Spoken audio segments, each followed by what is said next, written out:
Welcome, everybody, to another episode of the Wrestling vs. the World podcast. If you're enjoying your day, sweet. If not, what the hell ever. It is time for the debut of a new segment within the series, WWE Week in Review. So, the whole premise, as I've mentioned before, hopefully people have caught on by now, but it's going to be reviewing an entire week's worth of WWE programming, starting with the very calendar week where Raw made its debut. So, going to be trying to cover everything I can.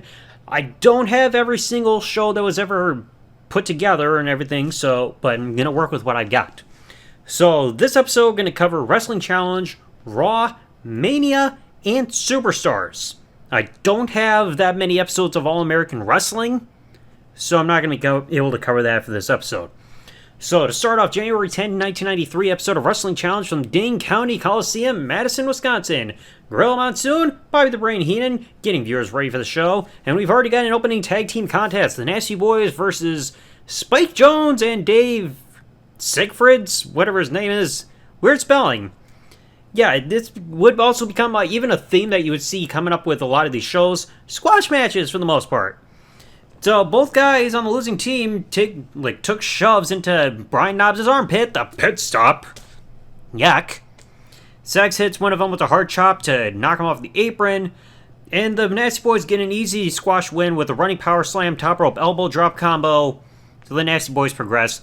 And the Nasty Boys were the baby faces here, but fans were chanting for the Nasty Boys. But I don't get why you would be chanting for a team that'd be like, hey, people gotta smell our pits. No, that's disgusting.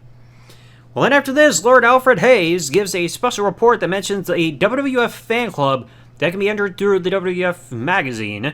We also get a recap of the WWF Mania that happened the week before, showing where Razor Ramon attacked Owen Hart during a sit-down interview with Raymond Rougeau, and then Razor gives a promo to hype up his upcoming Royal Rumble pay-per-view match that he has with Brett, and Brett gives his response saying that he's gonna do this for Owen. How dare you attack my brother?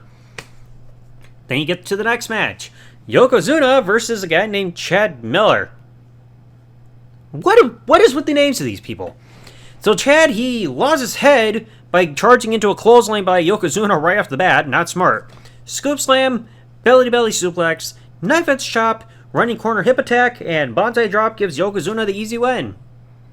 Here's a good tip for you. Don't run into Yokozuna. Now, Sean Mooney, a name we're kind of familiar with if you've seen the Bingo Break episode of the podcast. He advertises Raw's debut for the next night at the Manhattan Center and how to get tickets for these shows. He also advertises matches for the MSG show coming up on January 29th, saying there was going to be Bret Hart versus Bam Bam Bigelow, not known if it's title or not yet, Ric Flair versus Mr. Perfect, and Shawn Michaels versus Bob Backlund, also not known if the Intercontinental Championship was on the line. So at least 3 matches were advertised for this MSG show within a few weeks. Then we also see the recent clip from Superstars of Doink getting confronted by Crush for talking to children. Doink, bruh! Don't even think about it, bruh! And speaking of Crush, he's got a squash match against Tom Stone. Time to get stoned, duh.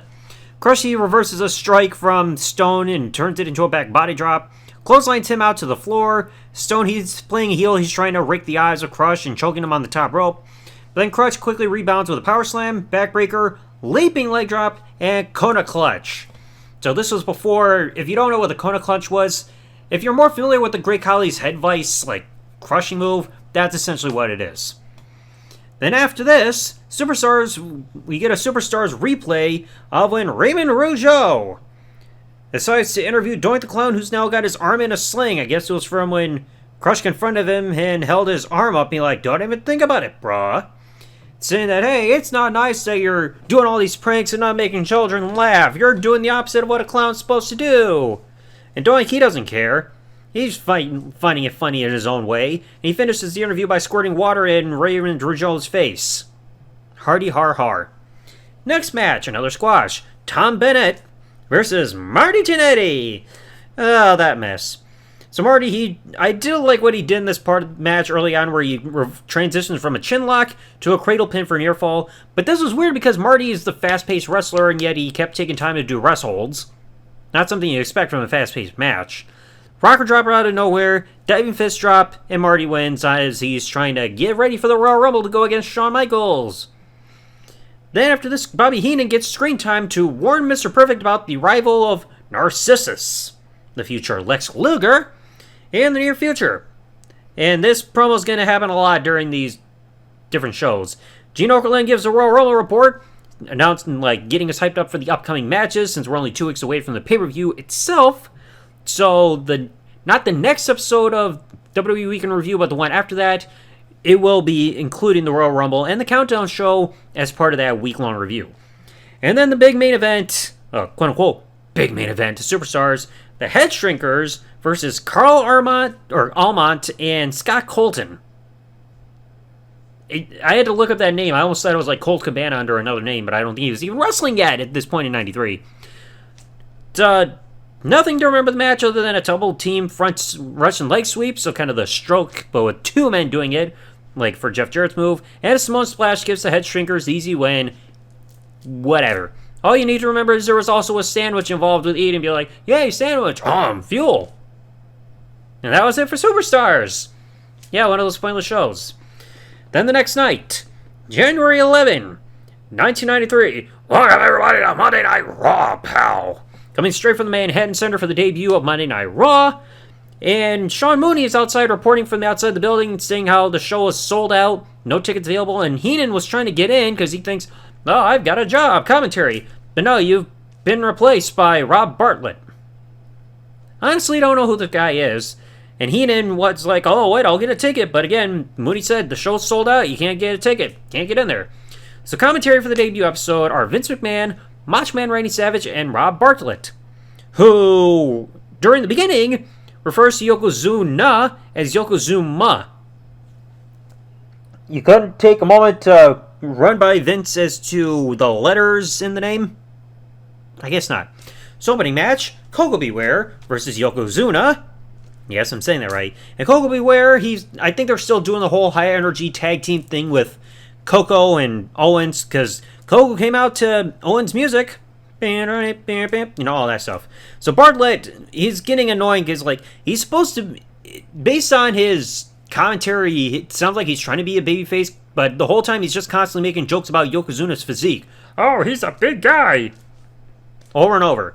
So Koko, he's constantly bouncing off, charging Yokozuna and bouncing off him like a rubber ball getting thrown at a brick wall. Just boing, over and over. So he gives himself a hot shot to the top rope. Yokozuna gets a running leg drop, corner hip attack, bonsai drop. Koko's gone. And no, he didn't bring the bird with him.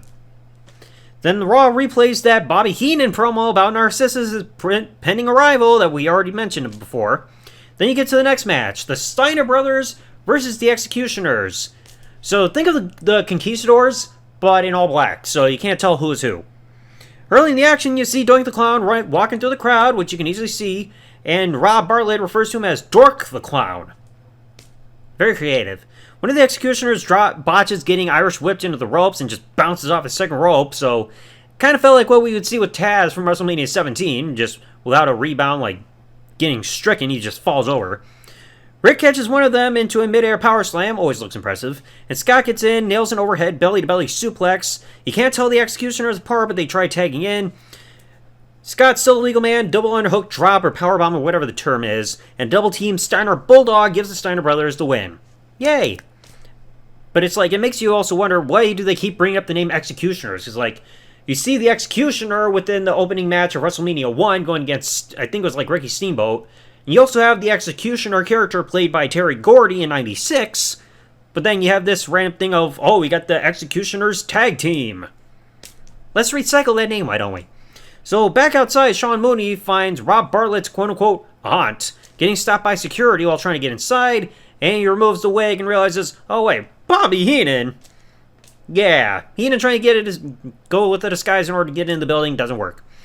So then you get back into the ring after the break, and Vince McMahon is interviewing Razor Ramon in regards to his upcoming match against Bret for the WWF Championship at the Royal Rumble. And Razor notes how it took Bret over 8 years to reach to the top of the company, but essentially insinuates that, hey, it's not going to take that long for him to get to the top of the company, which kind of sad looking in retrospect, seeing how Razor / Scott Hall I don't think he ever won a world championship. He's always the mid-card guy. And then he was also bragging about his attack on Owen, saying that, Bret, it's not like you won't do anything about it, but you can't do anything about it. And then flicks his toothpick right at Vince.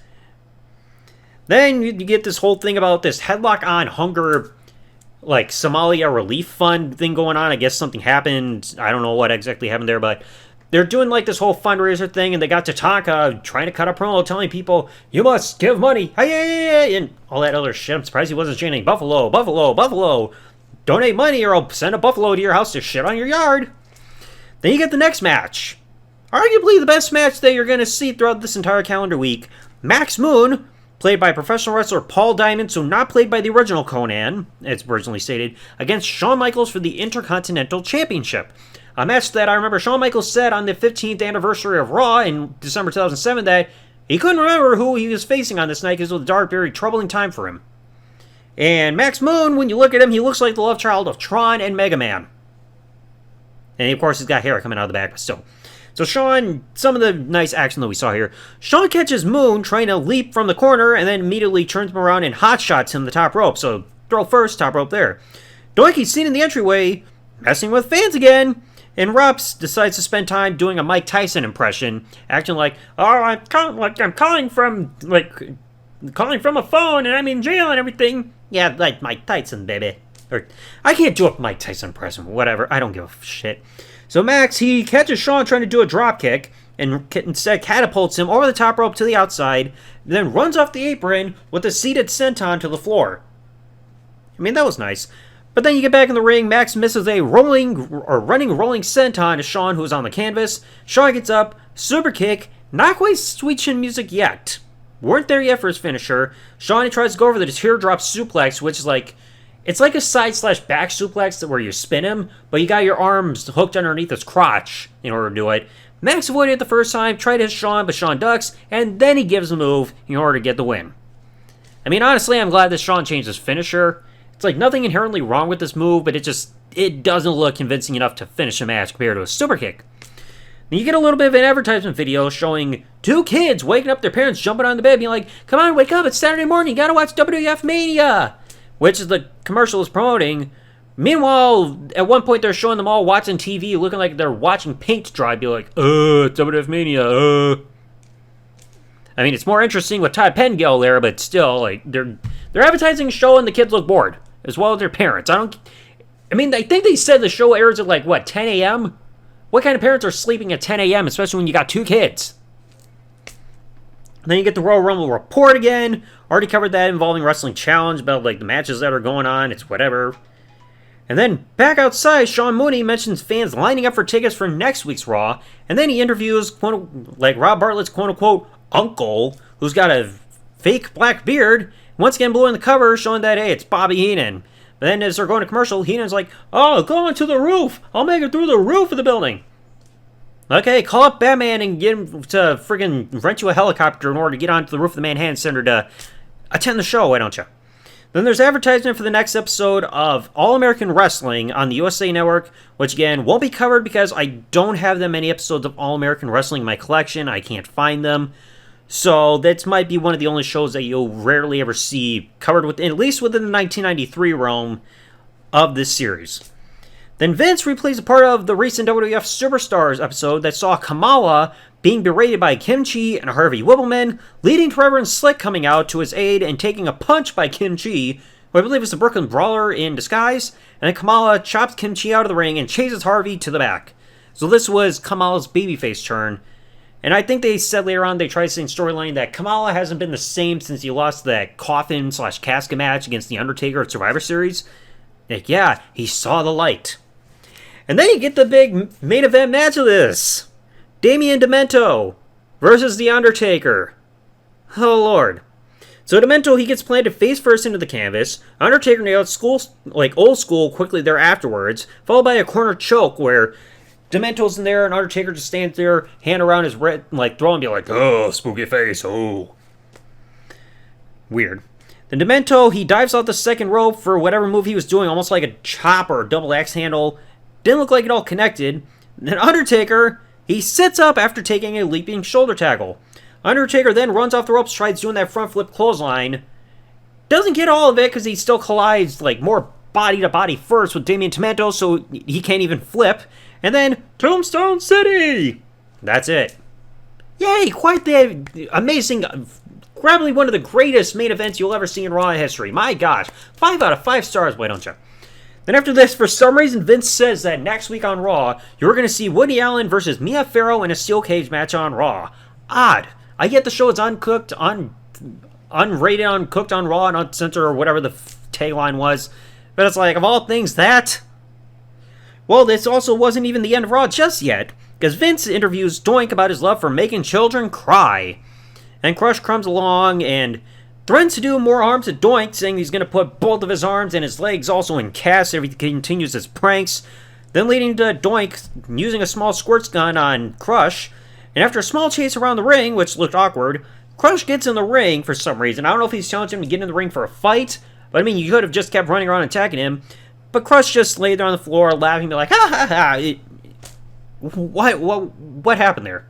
And then it all ends with Sean Mooney finally allowing Bobby Heenan to enter the building. Heenan not realizing Raw's over, dude. So, yeah, hey, a weird start to Raw, especially for '93. But I mean, at least Max Moon versus Shawn Michaels was good. I can give that. Now the next show that I've got, January 16, 1993, WWF Mania. So we're going to Saturday morning, because a lot of these shows you would see during these times would be like Raw, and then C shows with some recaps and everything. I mean, at least it's better than what you see now, where there's always something new happening every single day with WWE, of Raw, SmackDown, NXT, NXT Level Up, Main Event, the PLEs. So at least it wasn't oversaturated. So host Todd Pettengill arrives, quote-unquote, a couple of minutes late as the show starts. And he'd rather do the Monday Night Raw gig rather than Saturday morning at 10 a.m. because it's like, hey, I have a life. Well, work doesn't care if you have a life, dude. Work comes first. So it's supposed to be like a bit of a recap / behind the scenes stuff, but you also got some exclusive things on here. So the opening match that we actually have here, which is an exclusive thing, Jim Powers versus Yokozuna, which has the Raw banners visible during the entrance, so clearly bonus matches were done. Powers, he tries to use the speed to evade Yokozuna to wear him out, which doesn't help at all, and Sean Mooney is on commentary, and he confuses a belly-to-belly suplex, like slam that Yokozuna did, for a bear hug slam to the canvas. Am I getting flashbacks now to Heroes of Wrestling commentary shit there? So, Yokozuna, he does that corner running hip attack, and then Banzai drop to Jim Powers, easily puts him away, whatever. Then Todd comes back from the break and reveals that instead of Tropicana orange juice like he wanted for the morning, he got Tropicana grapefruit juice, which he says he can't have without convulsing and he'll die because he's allergic to it. Throws the carton off screen and you hear glass breaking. Like, get rid of this shit. Yeah, you gotta watch where you throw it. Then you get Superstars replay of Doink's interview with Raymond Rougeau, who looked like Mike Adamle with a mustache. So Todd comes back, and he talks about how the show, he feels, I don't know if he's serious or making a joke, but saying that one day at a time isn't funny, and said that Mackenzie Phillips was the most unattractive woman to ever be put on television, and that was what their mind process was when casting for the show. I wouldn't know. I've never seen the show. This was before my time.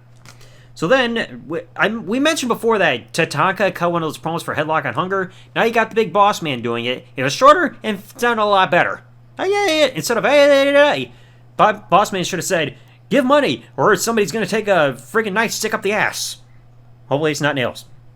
Next match, you get quote-unquote Wild Bill Irwin versus El Matador Tito Santana. So a cowboy versus a bullfighter. How many times have we seen somebody get packaged as something so generic as either an American that loves his country or a cowboy? I mean, friggin', it's so weird. I mean, Bill Irwin, he's supposed to be the heel here, and this is the exact same guy who will come back 3 years later as the Goon. The hockey player guy, yeah. Sure y'all are getting nightmares from that. So, I mean, at least they give this match time, as at least 5 minutes. Irwin got a slow pace delivery for a gut wrench suplex, and then locked in a chin lock. Matador gets a near fall after a sunset flip. Matador then tries getting a comeback after avoiding a corner charge attack from Irwin, but that doesn't last long. Doesn't get much offense in here. Then Bill Irwin, he does that thing that I hate so much, where your opponent's down there on the canvas. The other guy who's on offense gets up on the top or middle rope and stays vertical trying to launch an attack, only to eat a boot in midair. It's like the easiest example that I can go back to mentally to remember when that happened that pissed me off was No Way Out 2001 when you saw that for Stone Cold and Triple H for the 3 stages of the Hell match, because I remember that happening in the match. It's just like, let's say the boot did not go in the air. What exactly were you going to do if you were staying vertical to an opponent that's laying down on the canvas? Makes no sense. So, Santana, he's finally trying to get back on offense. Running forearm sends Irwin to the outside and then gets him onto the apron again. Irwin knocks Matador down with the throat chop and a slingshot splash, but only gets a near fall because referee caught his feet on the bottom rope. So then, out of nowhere, Matador gets a flying forearm to the back of Irwin's head, and he suddenly wins. Okay. Weird. Then you get another re-airing, once again, of Bobby Heenan's promo about Narcissus' pending arrival. Then Todd, he's getting his makeup done, and I think he was asking the makeup lady if she does, like, liposuction. Like, nope, I don't do that. I'm not a wizard. And then he's thinking that Narcissus is going to be revealed to be Tom Arnold, of all people. Yes! The guy who was at one point married to Roseanne. If you've seen WWE Backstage, you'll understand that reference because of CM Punk. But no, Tom Arnold is not coming to the WWF. Then you get a replay of the entire match of the Steiner Brothers versus the Executioners from Raw. Nothing new there. Then Todd, he's trying to climb a ladder, probably going to the roof of the building, while talking about Heenan's recent issues with getting into Raw, so we get the replay of all those segments. Then you also, once again, get a re-airing of Kamala's recent face turn with Slick, Kimchi, and Harvey Webbleman. Whatever. Then Todd, he gives a spotlight to the cameraman on the side who is wearing all black and saying that your outfit looks like you're getting ready to go bungee jumping. Whatever, again, too. So then you come back a little bit and after this with a Royal Rumble report, and they actually give a bit of variety because we're 8 days away from the Royal Rumble because this is on a Saturday, and Mean Gene is like pretty much giving like this interactive like discussion here, trying to talk to Todd, be like, hey, do you have your own parking spot? Well, I guess not, pal, because that's like for people who have tenure. Alright. I mean, I know Todd hadn't been around for this long, but hopefully he got a parking spot after this. Then Todd, he's messing around with the microphone after the break, acting like a radio host, and gets tossed a pair of WWF boxers being instructed to wear them. Like, I can't wear these, there's no hole. Like, yeah, we get it, there's nowhere for you to put your dick through when you have to piss. Then he tosses them aside and breaks more glass. I didn't know that boxers were that durable. Then you get a re-airing of the Undertaker Damien Demento match from Raw, yada yada yada.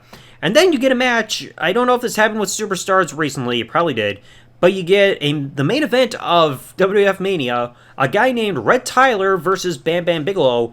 Tyler's face is far more pale than the rest of his body. It's like, no tan in the face, and everything else makes him look like a freaking turkey. Gobble gobble.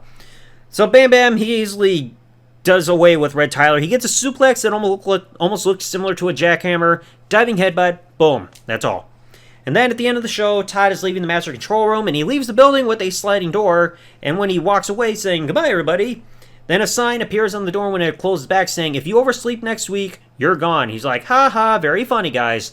No, it's not funny. You overslept. There's consequences there, dude. So that's WWF Mania, and now we got one more show to cover. The exact same day, you had January 16, 1993 episode of Superstars. Now, the version that I've got was the UK version. I'm not going to bring up the Sean Mooney stuff where he's advertising about the Royal Rumble saying it's going to be 2 days late because he mentioned Sky Sports and the delayed dates and everything like that, so that's not going to be mentioned here. So the show opens with a Bret Hart promo saying that you could find that he would go through everybody he knew he had a target on his back as champion. He's got to face everybody, including the bottom of the barrel. But guess what? I found Razor Ramon under a barrel, and you will pay for attacking Owen. Yeah. So then the opening match. Oh God, Razor Ramon versus Buck Zumhofe. Fuck that guy, dude. If you don't know what he did, please do your research here. Like, I'm sure by the time you're seeing the video, you see the spelling of his name. He is not a good person. So, this match, I don't know if they cut the time or anything, because when Razor is getting in the ring, the fans are being like, boo. Next thing you know, Razor's without his entrance gear. Chokeslam, avalanche back suplex, Razor's edge. It feels like they probably cut time on here for the action, because it was just so sudden. Then Gene Okerlund, he's in the command center, the kind that you would see earlier with Lord Alfred Hayes with the monitors in the back and everything. Talk about Kamala, and then we also see some new footage and everything where Reverend Slick cuts a promo on both Kimchi and Harvey Wippleman with Kamala by his side. Okay, little something extra here. Then you get a tag match, the Nasty Boys versus Mickey J and Rock Warner. Ugh, great. So Doink creeps around towards the fans during the action. Nothing note of the action other than the fact that the Nasty Boys won again. Running power slam, diving elbow drop. And they give their intention to the match saying that they're coming after Money Inc. for the tag titles. I don't think that ever happened. If it did, it probably happened on Raw or C-Show because I know it didn't happen at WrestleMania.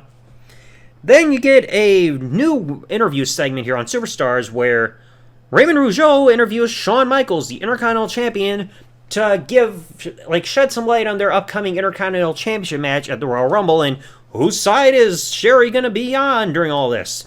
And for some reason, Ray, you focus way too much on the camera like you're trying to read a teleprompter instead of looking at Shawn Michaels, who is next to you, to ask him questions.